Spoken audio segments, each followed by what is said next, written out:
Hello and welcome to Lady Di's Book Club. It's another dark and stormy day here. But guess what?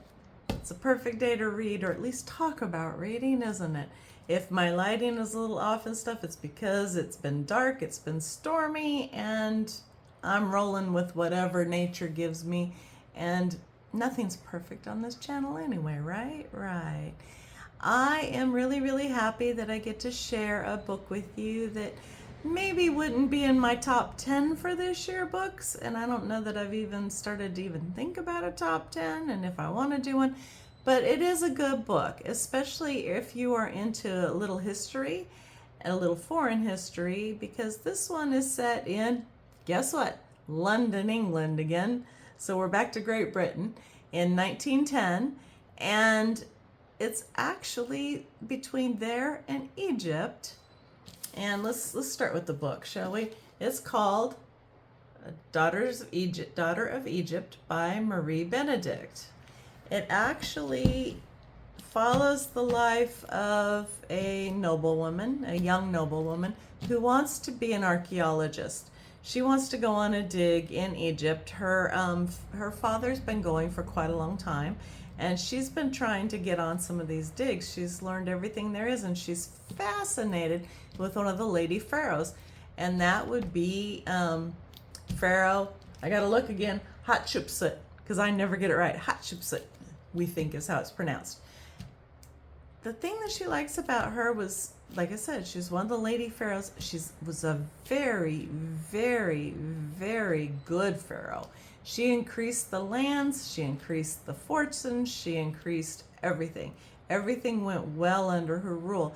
But for some reason, all mention of her, all of her statues, they've all got scribble scratches on them. They've all been tried to be wiped out of Egyptian history. And that's a mystery. Plus the fact that they never really for sure can say that they have found her tomb and found the right person buried in her tomb. So this book, Miss Marie Benedict, does a really good job of conjecture on what possibly happened, how the rule of Our Lady Pharaoh went. I'm not going to try to say her name again, but the rule of Our Lady Pharaoh and how it actually went is one conjecture, just from what little has been found. And you can kind of follow, according to her writing, which I know some of this is historically accurate and archaeologically accurate, you can follow the progression of a pharaoh, or an important person, a queen or whoever in the ancient Egyptian culture, by the different markings that were made, the different names they're called throughout time, you can tell their status change. That's what I was trying to say. Their status change easily through that. And they have found a lot of things that work her up all the way to being a pharaoh. But there's nothing that says why she got wiped out. You know, she was absolutely fabulous. She made Egypt very affluent. They had more trade, they had more trading routes, they had more food, they had more riches, they had more of everything, more land, they had more of everything under her rule. Marie Benedict, in this Daughter of Egypt, had to show it again, has actually taken and gone between the two different ladies. She's gone between our what am I trying to say? Our British lady who wants to be the archaeologist and her story, and then goes into Our Lady Pharaoh's story, back and forth throughout the whole book. And it's not done sloppily to where you're wondering what you're reading. It tells you. It stops a chapter or two and says, this date in Egypt or whatever. And it stops a date or two and says, this date in Britain. You know, so it's easy to follow back and forth, back and forth, back and forth. And it's done really interesting. It reads like she really knows what happened to Our Lady Pharaoh and why she was crossed out. But the truth is, nobody really knows. And this is just some conjecture on her part. But it's done really well. Marie Benedict, you did well. It was a nice read. It gave a little insight into some history. It gave a little insight into what archaeology was like back then. It even went into some of the revolts between Egypt and England back then. It went into quite a bit of explaining how things came about to be the way they are more so today.